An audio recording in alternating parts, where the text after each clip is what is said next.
everybody. It's Nerdy Thursday, brought to you by River City Speedway. Yeah, the snurdy part. I love it. On the show today, drives the number 36 Arctic Cat Factory snowmobile racer Jesse Hallstrom on the show. Second generation driver, of course, his dad Joey's been on the show before, Hall of Famer. It's going to be an awesome show. Myself, Stephen Lewis, Dale, the producer, and we'll have Jesse Hallstrom standing by via Zoom. Our show today brought to you also by us at Grand Forks Best Source. When it comes to podcasts and social media, stick with the best. Grand Forks Best Source. Keep up to date with local happenings and news, interviews with city leaders, athletes, nonprofits, and of course, lots of feel-good stories.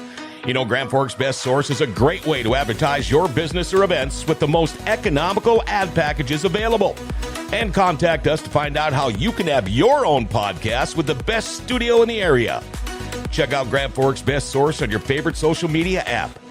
Grand Forks Best Source, the Forks' best local podcast. Call 701-213-0863 or online at gfbestsource.com. We love the Forks. Grand Forks Best Source, giving the Forks their identity again. You heard the number. If you have any questions or comments for myself or Steven or Dale the producer or Jesse Hallstrom, feel free to text or call. Our number here at the studio is 701-213-0863, 701-213-0863. Nick Curtis, you got it today, man. Yeah, love the new intro. Dale the producer did a great job on that. Heck yeah. Man, that's great stuff. First time I've seen it, too. Let's do it. Our daily segment called Jokes My Neighbor Tells Me. Here we go. Jokes My Neighbor Tells Me. Not a very good one, but we'll try it anyway. You know, Arctic Cats, they have a lot in common with the few other brands of snowmobile, except they get you where you need to go. I'm going to do one of these, too, because ditch pickles are the way to go. Anyway, a couple of things we want to talk about. It's all I've ever owned for snowmobile. Well, when I was a kid, we had a couple of Yamahas and things like that. And when it comes to vehicles, replace Cat with Chevy, and then I think you're pretty There you go. There you go. So. That's F, another one of them swear words, starts with an F. A couple of things we want to talk about quick. Donnie Schatz, of course, joining CJB Motorsports for next year. They didn't have a team, I don't think, in World of Outlaws. They've been running the High Limit Series, but so now they're going to have one in each. Yes. And you know anything about CBJ? So with CJB. So one of the nicer things about that is Donnie's new crew chief, Barry Jackson, has been with that car since Fred Raymer was in it, and we're talking well over a dozen years. So there's... Fast Freddie Raymer? Yeah, so there's going to be a lot of, just a lot of infrastructure that's already in place. It'll just be a matter of Donnie getting comfortable, language-wise on a race night with his new crew chief, and then maybe a little bit of a difference if they do stay Maxims, because CJB, I believe, has been Maxims, to where Donnie's been J&J forever. Okay. I see he was at the Dolly Down yesterday, so. Yeah. So, just got back with the twins, I'm sure, from St. Louis a day or two ago. And yeah, so that was very encouraging news. We weren't really sure. I for sure didn't know anything. So that was a nice surprise to see the other day. A couple of texts from Southern Minnesota. What's up from chilly Southern Minnesota? Ditch pickles all the way. There you go, Chewy. Also, the NASCAR antitrust lawsuit brought over by Michael Jordan and his race team. You know, they say NASCAR shorted 36 charter teams to the tune of about well over $1 billion from 2021 to 2024. Well, they reached a settlement today.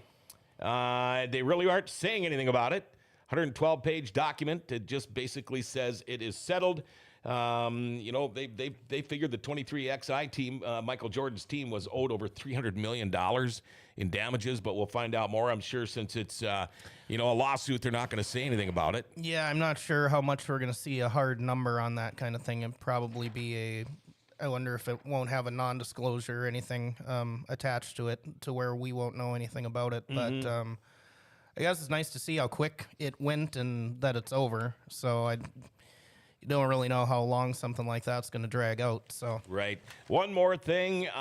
Flow Racing has acquired Lucas Oil Late Model Dirt Series. How about that? That's going to be big news. That's been something on the radar that I think those of us that kind of watched both of the series, kind of the writing was kind of on the wall there. It was up to Lucas what they wanted to do, and then after after Lucas Oil losing Forrest that founded the company, Forrest Lucas, they had kind of been getting rid of some assets, so it was nice to see them sell to a company that wanted it and stay on board as the title sponsor. I think it's a 5-year agreement. I haven't read the whole thing, but so the late model deal with the 2 series works. We're getting to see the sprint car deals working out, having the split too. So yeah, just kind of a big news day. All right, one last thing. The Jets have who tonight? Boston. Boston and the Wild have, who do they have? I can't remember now. Boston. I do not remember. No, we have Boston. You have Boston. I thought it was somebody who just played, that the Jets just played. Anyway, I can't remember who the hell it was. But anyway. I haven't looked at the full schedule yet. Well, but I don't know, is it worth looking up? It's been very discouraging on my end here recently. Well, it's like the beginning of my year. So we'll see. All right, let's bring him on. Jesse Hallstrom, are you there, my friend? Yes, I am. How's it going? Good. How are you doing?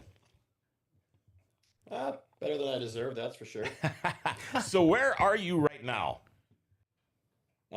Just at my house right now at Thief River. Just came home from the race shop for this, so. Oh, okay. Well, thank you for taking the time to spend with us today. I know I knew your grandpa. I've known your dad forever.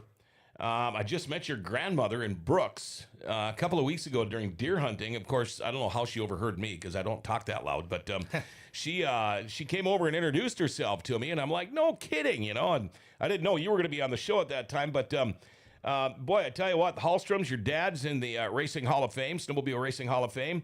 I guess it was just a matter of time until you and your sister, I know, is racing, but how did it all... Well, first off, I want you to tell us a little bit about you. I don't want to know anything about the racing yet. Tell us a little bit about Jesse Hallstrom. We could go from spring until fall. Let's talk about Jesse Hallstrom in that time frame. What do you do? What do you like to do? Is it all just snowmobile racing for you? Well, so this summer I started a concrete coating company, so I've been starting that. Riding dirt bike. That's about it. Pretty much riding dirt bike, working. Like to go on trips here and there, I guess. With some buddies, drive around. My buddy Marshall just came back from Montana. Climbing mountains, that was cool. Mm-hmm. Just kind of like living life. I don't know. I'm an adrenaline junkie, I'd say, but I guess all summer long I think about snowmobiles. So yeah, you remind me a lot of me when I was your age. I know we were talking a little bit before we started here. You're kind of an outdoorsman too, is that right? yeah, I like to hunt. I didn't do much fishing this summer, but I don't know, I like to go pheasant hunting and grouse hunting and deer hunting and whatnot. So stuff like that. What's the biggest fish you've ever caught in your life? That's a good question. I don't know. I mean, when I was real little, I caught a big 5-pound bass off our dock over by Bemidji when we had a stayed at a resort there, and that was probably one of the biggest fish we ever caught. I filled an entire 5-gallon bucket, stuck out of it. I was screaming on the dock. When I was little. Come up this summer. Bring your old man. Let's go catfishing. That sounds good. We'll catch. I guarantee you'll probably catch the biggest fish you've ever caught in your life. Really? Yeah. Never been catfish. Only caught catfish off our dam here in Thief River, but that's about it. Yeah, we catch over 15-pounders all the time. But yeah, that's awesome. Now, you are a deer hunter too, but you bow hunt and things like that. So that's great. Ladora and Steve Dolan, by the way, say Jesse is a great guy. How about that? You're pretty well known around there, aren't you? Steve is an amazing guy, and Ladora makes the best food you ever had. Oh, so. Gosh, I know. Their food's incredible. I've known, I don't know if you know my story. Maybe your dad told you or not, but I'm from Thief. So I grew up there. I lived there pretty much my entire life. Well, except for the last, half my life. Forget how freaking old I am now. But yeah. So how did you get your start in snowmobile racing? Kind of a dumb question. I don't quite remember it because I was so young, but my dad bought a 120 and stuck me on it and just took me racing one time and never stopped racing, I guess. So the 120 was your very first sled? I might have had a kitty cat, which I think my grandpa bought when I was little, but I don't remember riding it at all. Mm-hmm. Wow. Yeah, because I remember my cousins had a kitty cat, but I started out with a 71 EXT special, so I was kind of spoiled. But those EXTs at the time weren't really that much bigger than a 120 when you think about it. But for cool, that is neat. What were your thoughts when Arctic Cat folded? Because when you started, okay, first off, how did you start your racing career? Did you start with the 120s and then work your way up? Yep. So for my only, I might have started on a kitty cat, but I don't quite remember that. Otherwise, yeah, it's the little tiny 120s when where you can I'm barely my feet can barely touch the running boards on a 120, and did some races there, and then worked my way up to like the put you where you swap bigger motors in 120s. Did that whole thing, and then um did the transition stuff where big sleds and they're just restricted power, and then eventually got to the full power sleds, and just yeah, just love it. What's fastest you've ever been on a snowmobile? One, oh, I actually take it back. My race sleds, my mod ice sled last year, I want to say got up to 120, but I rode this four-stroke turbo sled last year, and I think I had up to 130. Jesus. I've been at 110. I couldn't imagine on the four-stroke deal. What were your thoughts? Because again, I quit the snowmobile thing a few years back. I'm just too beat up to do it anymore. I still have my trusty old 2-up Arctic Cat four-wheeler, my TRB. But what were your thoughts? Because it crushed me, and I have nothing to do with the sleds anymore except doing shows. But it crushed me when Arctic Cat closed the doors. How was that for you? Well, it definitely was not good for the sport.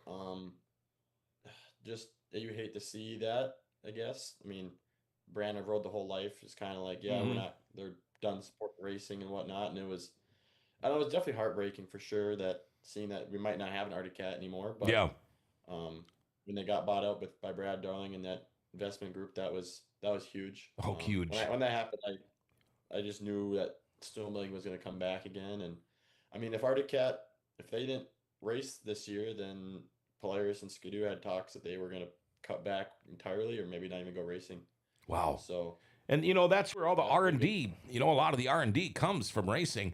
Now, is this safe to say, and I don't want to get you in any trouble, Jesse, so if you want to just say no comment, that's fine. But the people that I have talked to, especially my friends in Thief River, a lot of these people have worked at Arctic Cat for the majority of their adult life. They said to me now, the vibe I'm getting off of them now is the new ownership group actually gives a rat's ass about snowmobiling, racing, and things like that. And they had also said the group prior to this, it was just just see what happens kind of thing. Is there any truth to that, or would you rather not even say anything? yeah, definitely. The group now definitely is. They want to go racing. Brad Yeah. knows how important it is.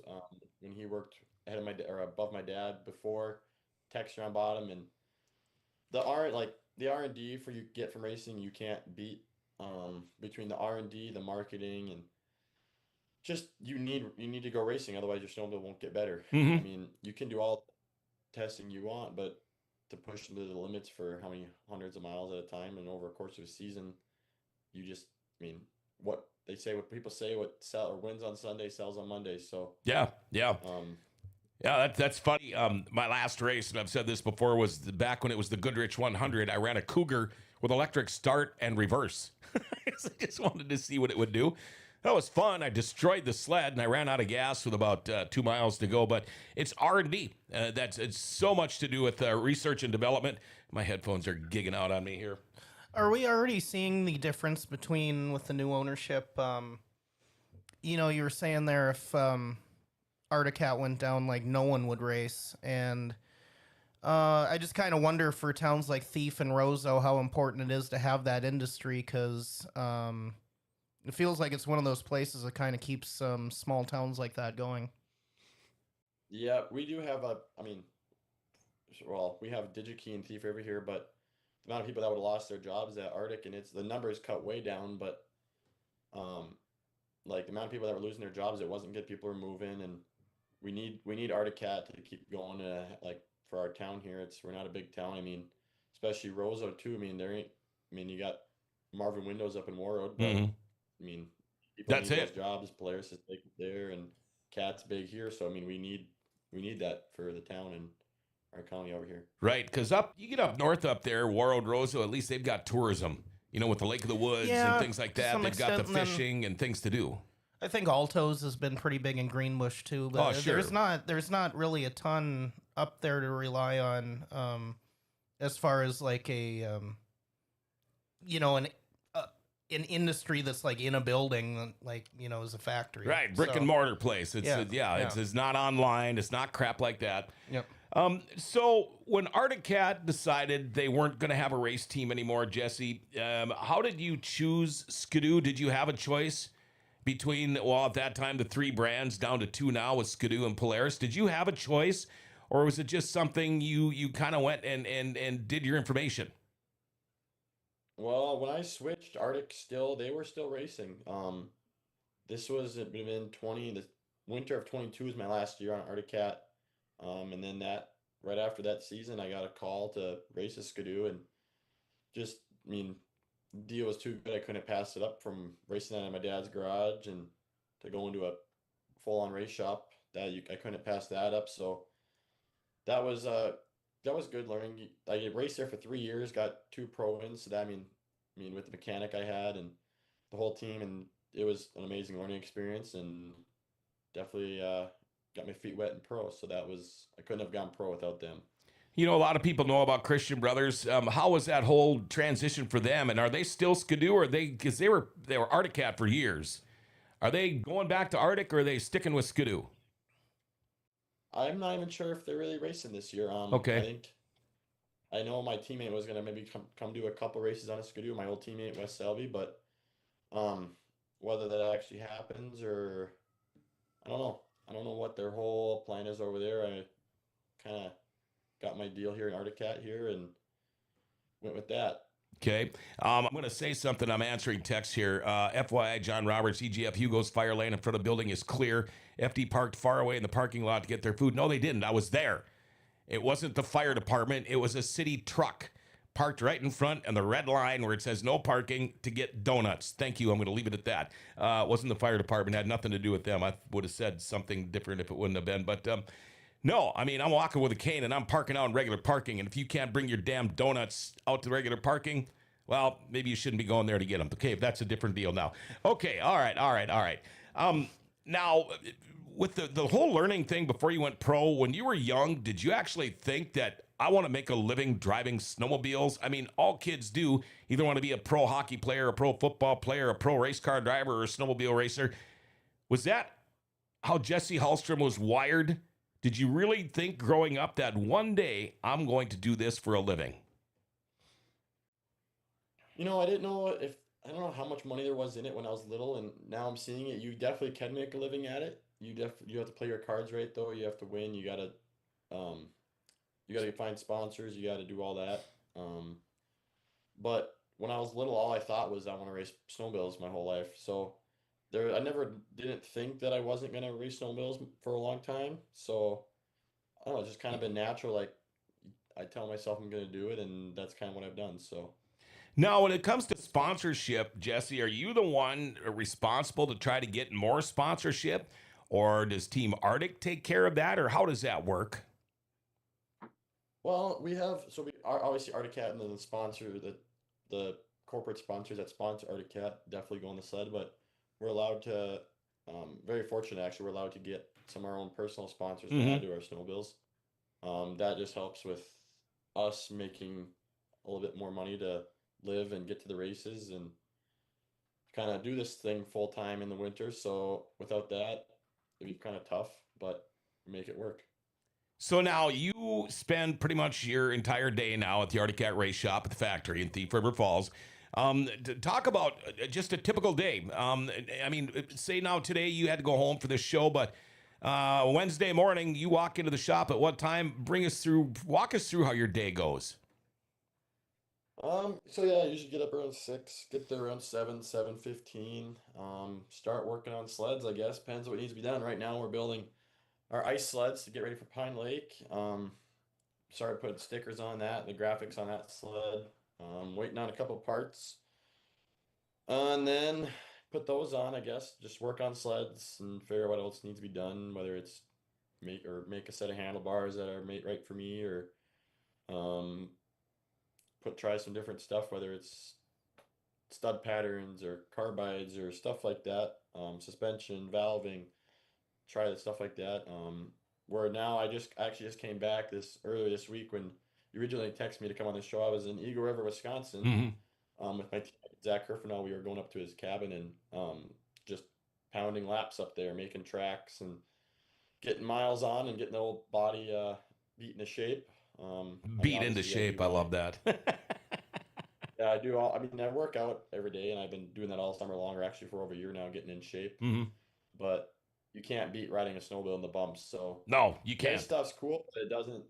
The ice stuff isn't as taxing as like our terrain races when we're going through the bumps and that. So, if you can be prepared for that, that's the goal. The ice stuff is you get the sled working right, and you can be good at it. So, It's funny how he talks about the bumps. I started with bogey wheels. I'm sure your dad has said something about the suspension differences from back when he raced to now, but Yeah.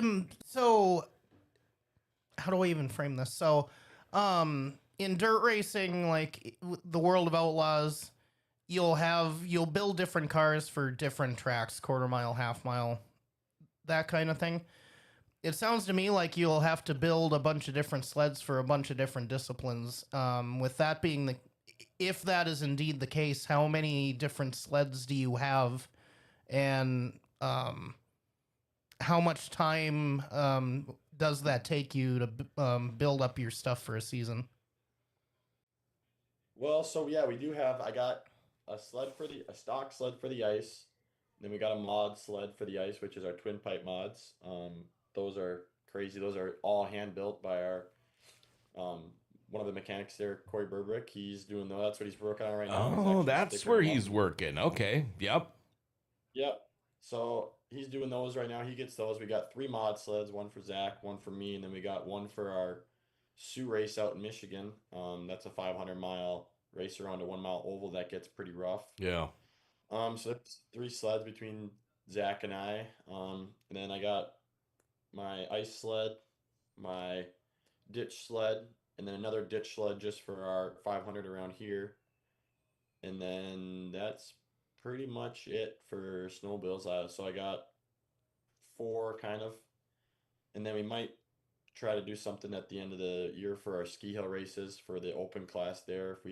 Whether we make a snowcross sled into a gnarly ski hill sled, or just run the stock ones in open there. But so yeah, there's different sleds. I mean, our ice sleds are pretty they're completely different than our train sleds. So our train sleds are full height, and then our ice sleds are lowered down with picks from the track that are razor sharp that you can't let touch any dirt or concrete. And then the carbides are like razor blades, so you can't let those get dull. You got to sharpen those. And yeah, I mean, ice racing is a lot about handling and speed, so you got to do a lot of testing and tuning. If you don't get that thing cornering right, you're not going to win. If you don't have that thing going as fast as it can go, you're probably not going to win either. So the ice sled is a lot more mechanically taxing, I'd say, but that's where I like the ditch stuff. You kind of just hop on and ride it, and you get your suspension set, but for the most part, it's mostly rider, which I like more. Yeah, right. Hey, you mentioned Corey Burbrick. Did you know it was his dad Lawrence drove the parts truck forever to all the snowcross races?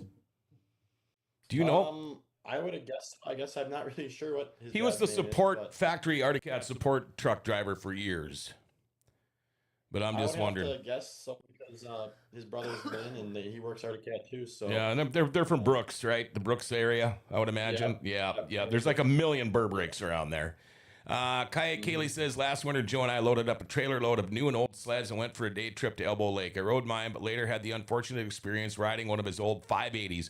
Absolute junk for suspension in that thing. I don't know how guys used to race those things and walk away at the end of the day. Newer ones are so much more comfortable. Well, Kaylee, and you've probably heard me say this before too, 47 broken bones, 2 lower back surgeries, a neck surgery. I've been put in the hospital for 10 days at a time from hitting trees and breaking arms and all that kind of stuff. And that's probably why I can't hardly walk today. I don't know too many snowmobile racers who were racing in the 70s or the 60s or even the early 80s or mid 80s that can walk normal today. But yeah, that's how it goes. Are we running out of a little bit of time here, Dale? Yeah, we've got about 5 minutes. Okay, we got about 5 minutes. To tell you what, let's just take the break now because when we come back here, Jesse, we're going to show some pictures, and can he see the pictures from where he's at? So we're gonna send some pictures. Look at his face. We're going to show you some pictures, and we just want you to explain them. But just give us a minute, okay? We'll send you the invite, and we'll be right back. All right? Life doesn't ever seem to slow down. Everything needs to be done right now. Well, when it comes time for an oil change, stop into Valvoline Instant Oil Change. You know, most changes are done in about 15 minutes. Valvoline Instant Oil Change does more too. Tranny and coolant flushes, tire rotations, and batteries. And included in your oil change, they're going to top off your fluids. Check your tires, battery, lights, wipers, and cabin air filter too. And you get discounts for fleets and the military. You know, they can text and email invoices and coupons and mention Grand Forks Best Source and get $10 off your oil change. Valvoline Instant Oil Change. They're open Monday through Saturday with no appointment needed. Pickup and delivery is also available if you live in Grand Forks. And Valvoline Instant Oil Change is now hiring. If you'd like to join their team as an assistant manager, customer service rep, or lube tech, stop in to find out more. Valvoline Instant Oil Change for a complete oil change and more. They're at 3325 South 38th Street or call them 701-780-8462 and make sure you tell them Grand Forks Best Source sent you. All right, we are back on a snurdy Thursday. Craig Doogie Hauser says you can use same sleds for ice and terrain racing. For those that only have one machine, just means more work switching over between ice and terrain races, and there is a lot of differences. Chad Deerdahl was telling us about some of that last week, how they tie the front ends down on the ice and things like that, but there's a lot of changes that can be made. And, I wanted to say one thing before we get back into, before we start showing some pictures here, Jesse. How's it feel to be back on a ditch pickle, and how's it going so far with teammate Zach Herpendahl? Yeah, it's awesome to be back. I got to ride the Catalyst a little bit this season. Went to Zach's house and rode at his cabin for 4 days straight, and got to ride one in the ditch and really feel it out. And honestly, I was pretty well pleased. There was when you can hit a 3-foot wall with the front arm of the sled and the thing just flies flat. You know, you got a good suspension setup. So I got to thank Zach for working hard on that last year so I can hop on it this year, I guess. Got pretty lucky with that. Yeah, Zach's an amazing guy. He's been doing it for years, got countless wins and championships. So to ride with him and learn from him is pretty surreal. Yeah, he's got quite the resume. Yeah, he's got quite the resume. I learned to ride a snowmobile from watching him when I was little, so no kidding. Got him to thank. Not watching Dad? No, not watching Dad. Usually, I kind of got faster than Dad when I was 13, so we kind of quit watching him. Yeah. So like my kid, he used to kick my ass in golf when he was 12, and I quit golfing because of him. Let's take a look at some pictures here, and Jesse, go ahead and fire away whatever you see, and let's see here. We got to do a little bit of camera moving around. He's going to move all the way around, and then we'll start putting some pictures up there, and then you let us know what these are and what you think and all of that kind of stuff. It's coming here. Okay. Can you see that, Steve? Yep, still good. Oh, yeah, John, if I just wanted to chime in something, John. Yep. So, yeah, I want to give people who saw the new intro and didn't miss it at the top of the show, I just want to give a shout out to Mason Eisenzimmer for supplying some footage there for the racing videos. Oh, yeah, for sure. Big shout out to him. If people want to find a lot of cool racing videos online, he has his channel, Mason Aaron's Racing Videos on YouTube. Tons of racing videos out there. Mason does a ton of work for the racing community, so big shout out to Mason. And we will be getting him on the show. I talked to him here recently. We're going to shoot for January sometime. So hopefully we'll, once we get over the snurdy part, we're going to start going into the behind the scenes things in racing. So hopefully we'll get Mason on in January sometime. So, all right, let's see what some of these pictures look like here. Oh, whoops. I got to do one more Just thing. a quick, I'll throw in a quick aside when it comes to Mason then. He got to enjoy his Chargers win in LA the other night. Saw that. As an Eagles fan, that was a very frustrating watch on my birthday, but good for him. He does that about once a year. So All right. Now, this is before you had the 1 on the sled, before the 36. But tell us about this, if you even know where it's from.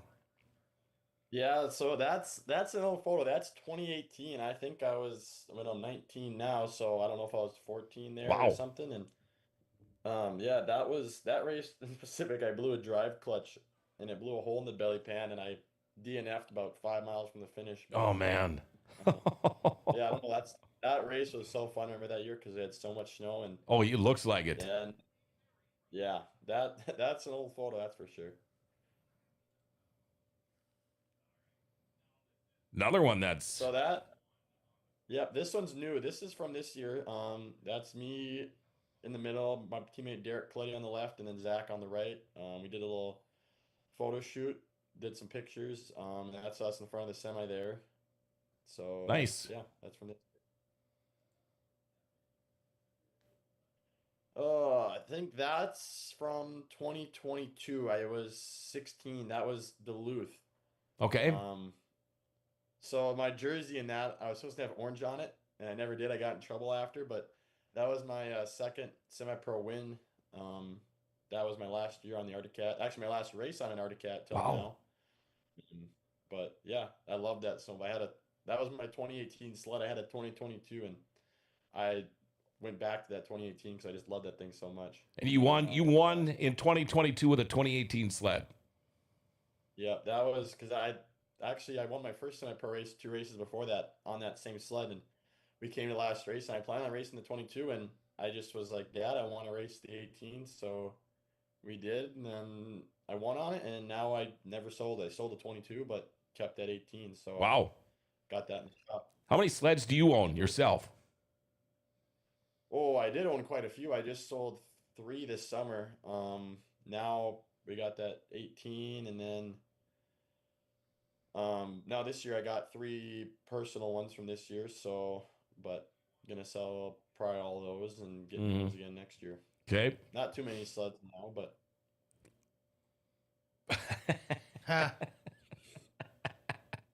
I think that's a school photo.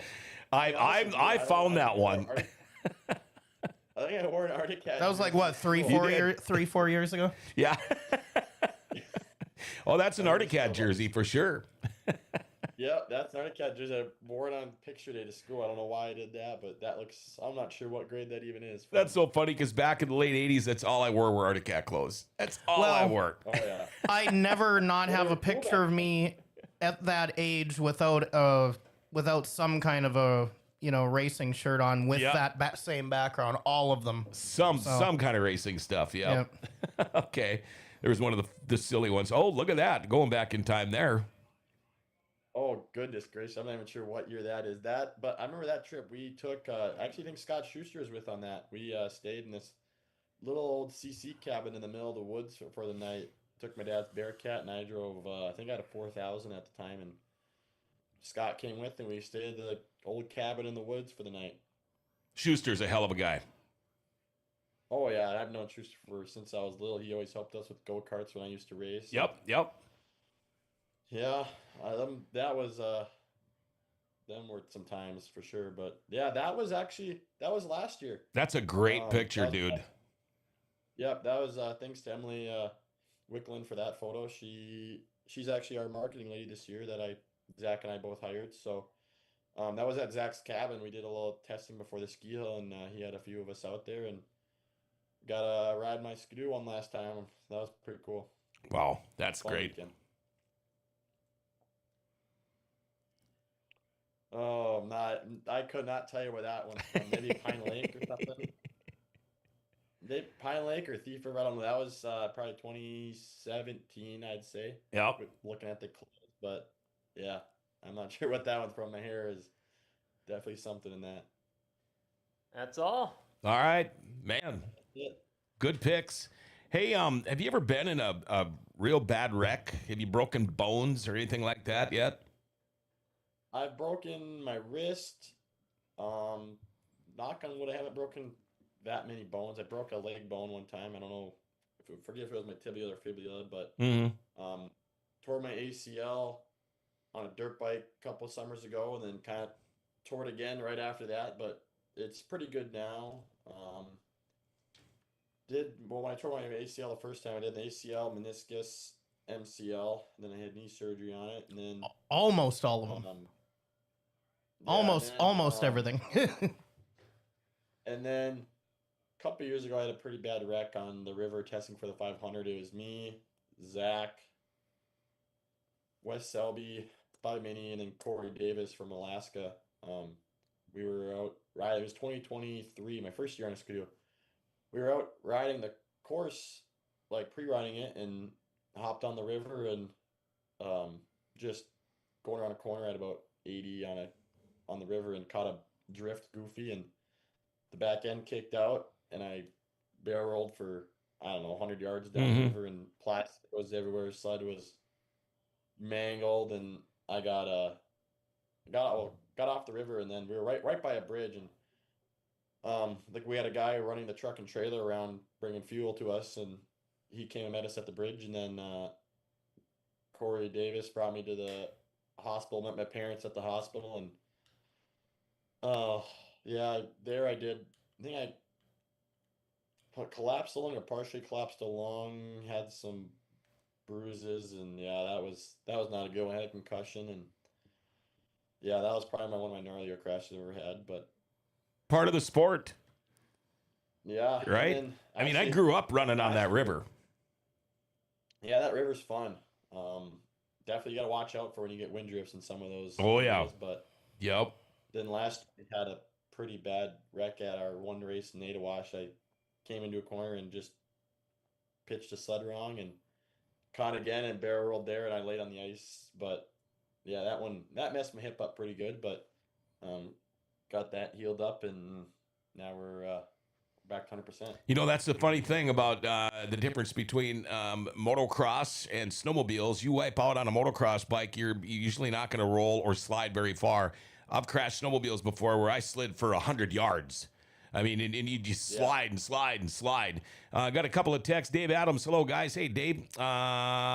Jesse is a living legend. This is Danielle Bufflin.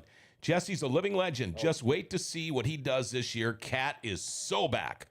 Eric Rice, the racers that ran the St. Paul to Winnipeg race had to be nuts. Back then, Eric, they used to let us out of school because one of the stops was in Thief River. And I knew a lot of guys. I grew up with a lot of those guys, the Cormacans, the Roger Jensens, the like that. And back in the early days, those guys would actually, some of them would duct tape their frickin' throttle wide open or put rubber bands on it. I saw sleds come in pieces and guys just frostbitten, and oh man, that was really cool stuff. Eric gives me the thumb up. Well, taping your throttle, that's basically cruise control at that point. Pretty much, so, yep. yeah. And sleds were way different then. Those guys would come in on one ski, and then they'd put them all in the hockey rink at the I don't remember what it was called now. Anyway, they'd put them in the rink at night. It was their pit stop, but they'd only get like maybe a half hour or whatever it was to work on their sleds. Everybody had to at the same time, but there were things you could not replace, but you couldn't blow it up and put a new motor in it, but you could put skis on it, things like that. The Huck Olson, that's the rink. I should know that. But yeah, those guys were crazy nuts. Now, how did you get the number 36? You started with 136, but how did that number come around for you? So yeah, my dad was 36 back in the day, and then when we went racing, I was 136, and then he took my sister racing and put a 2 in front of it, so 236. And then I always kind of wanted to drop the 1 when I went pro, just because a 2-digit number is cleaner, and I don't know, just Sure. switch it up. I've always wanted More room to for do it. sponsorship. Yeah, and then when I switched Arctic this year, I had a new clothing company and like new team, new sled. So I'm like, well, if I'm gonna change the number, now is the time to do it. So I went, um, dropped the one, and I actually had to call Mike Carver from Boston. He was number 36 forever, and he hasn't Yeah. raced for a couple years. But so I called him up and I was like, hey, I told him what I was thinking. He's the guy that does our suspension, and Yep. I'm like, yeah, dude, like, I gotta ask. I'm like, can I use 36? Because my dad was 36, and I always wanted to try it. And so I called him up, and he goes, yeah, I'll let you do it. He's like, he called Todd that day, and which is our race promoter, and said he's gonna let me have the number, and now I got it. You know, I would imagine, knowing Mike, I would think he'd be kind of honored that you called him and asked him that. I don't know about that. I haven't won that many races, but hopefully one day. It was funny because I was looking at some social media stuff. You guys, they were doing some testing, and he had the 36 sled, and it was Carver Racing, and I'm like, oh, wait a minute here, and then I had to put 2 and 2 together and figure it out what it was. But Mike and those Fox Shocks does such a great job with that. Now, I want to mention your sister a little bit. Let's talk about your sister. She also races snowmobiles. Is that correct? Yep. So she raced with us at Christian Brothers for the last 3 years on a Skidoo. Not sure what her plans are. She's actually just graduating college right before our first race here. Yeah, she's going to be up there when you're at Pine Lake. She's going to be graduating. Yeah, Is that so right? Friday night before Pine Lake, when we're all at the races getting prepped, she's going to be graduating. So the rest of my family's going to be over there, and I'm going to be at the lake working on sleds, getting ready for Saturday. Well, I'll be there also Friday, but I'm guessing you getting prepped and my getting prepped are two different things. Yeah, I'm gonna say. Right? Yeah. Yeah, I've and your father had a lot to do with that. Your dad and Scott Schuster. I'd been asked to do that race before, but it's such a bad time of the year for me. I never could do it. Well, this year they asked me. I figured out that I could do it, and then I had to call them back and say, no, I can't. I'm sorry. Then I found out like a week later I can.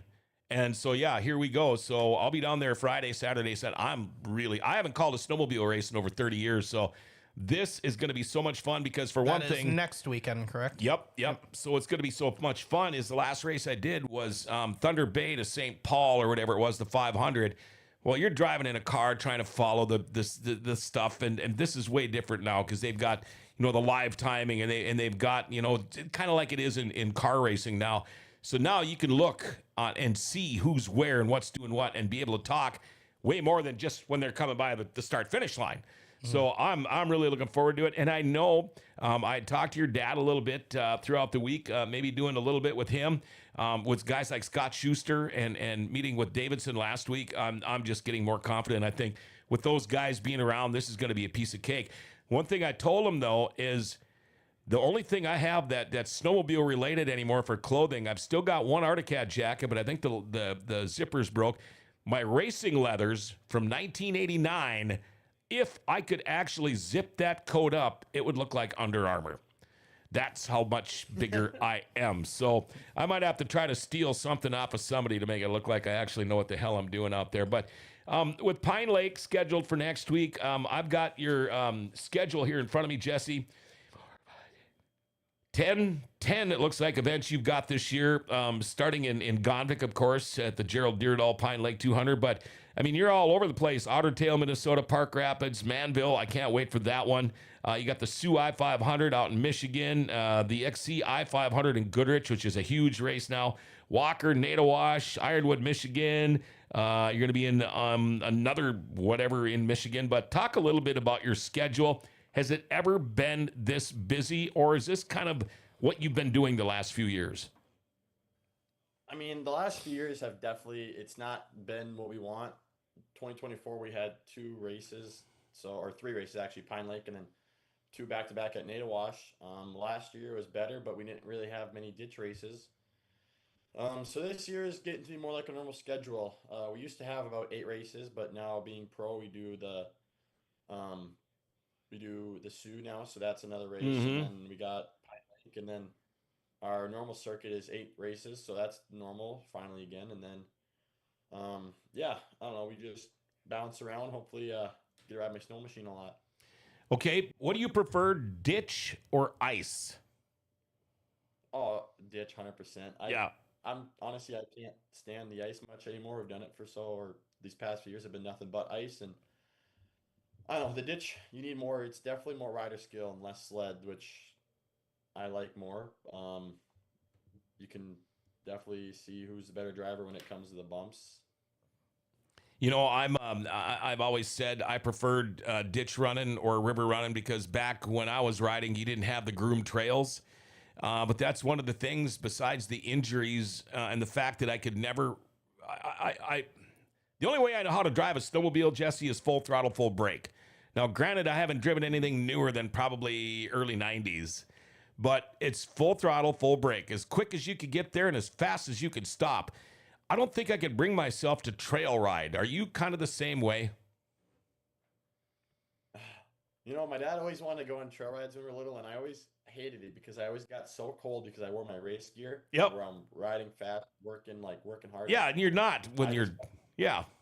No, I always got cold and froze, and I always got bored. But Zach and I went on about a 100-mile trail ride when I was out at his cabin in Michigan, and we weren't just babying it, but we were like necessarily at full 100% race pace, and it was honestly, I had a pretty damn good time doing that. Yeah. That was good fun.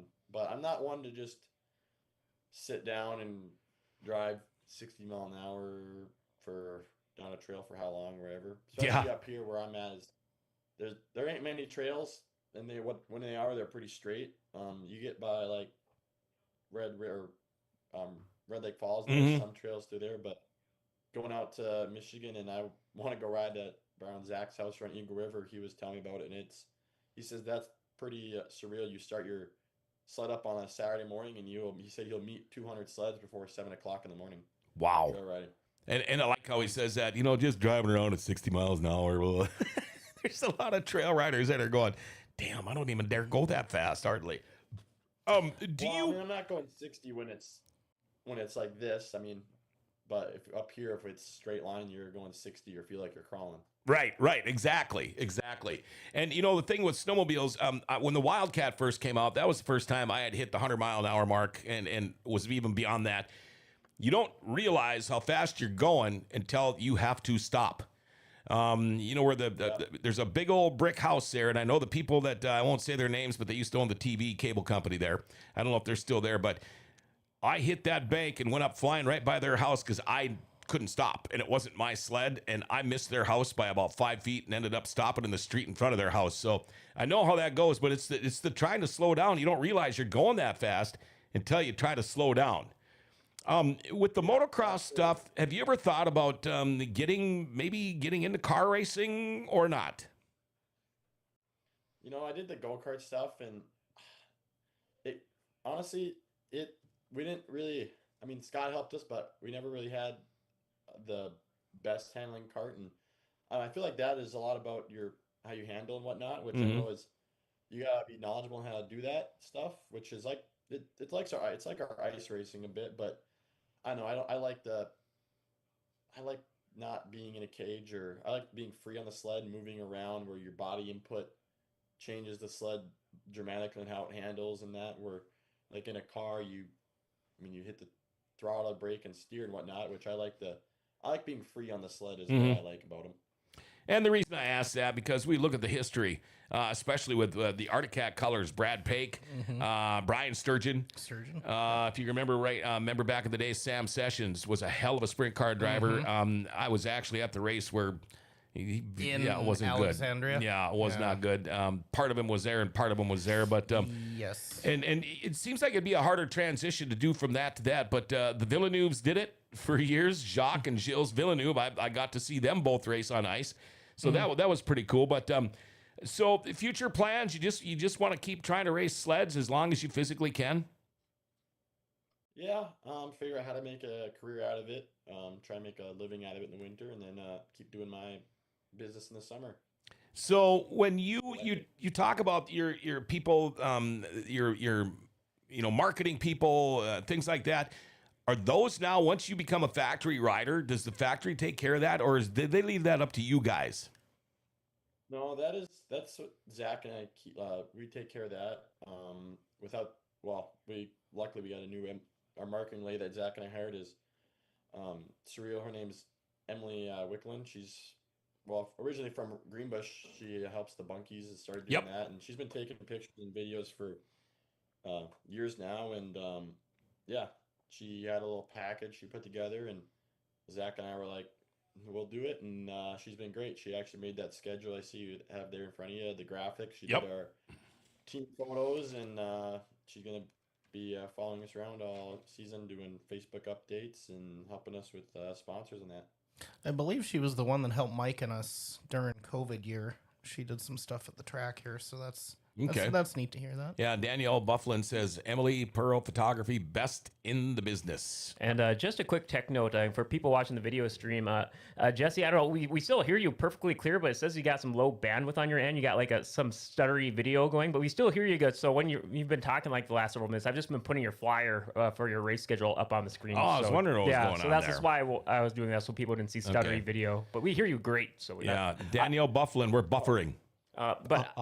Jesse, I did have a question for you. I was looking on your social media. I saw how you had, you did a gear update, gear unboxing. And I think that's so cool. I'm just kind of curious what goes into designing like the new year's gear. Like, do you go over paint schemes with your team, or do you have another member of your team take care of it? I can only imagine just what goes in your mind with the creativity there for you and your team. So yeah, Zach handles the gear, but he like the custom gear we have is made by FXR.